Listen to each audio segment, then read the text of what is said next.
Listen, that first wave, it didn't hold back, not even a little. We're talking about a perfectly synchronized, overwhelming assault. The entire goal was to blind and cripple the regime all at once. First, they hit Karaj, just completely ripping through their critical industrial and aerospace hubs. Then, Tehran, the capital, rocked. Any illusion of safety they had was just completely shattered. They didn't stop there. They struck Qom, sending absolute shockwaves right through the ideological heart of the country. And if you follow this stuff, you know exactly how heavily fortified that area is. Over in the west, missiles literally rained down on Kermanshah. They neutralized those launch sites before the operators could even think about powering up their radars.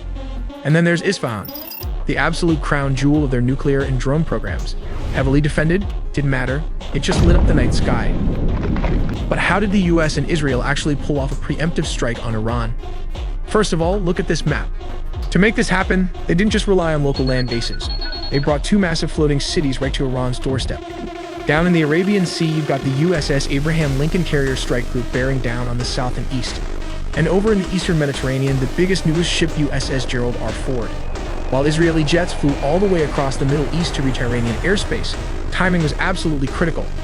The moment those IDF jets reached their marks, the missiles were released.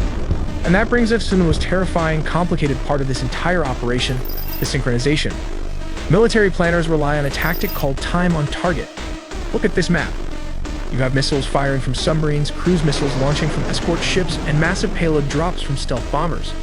They're all deploying from completely different locations at entirely different times. But here is the genius of it. The US military machine was mathematically choreographed so everything impacted Karaj, Tehran, Qom, Kermanshah, and Isfahan at the exact same second the Israeli jets dropped their guided bombs. It was designed to be a total systemic shock and explodes at the same time. A move to collapse the regime instantly. When those munitions finally hit, it was pure shock and awe.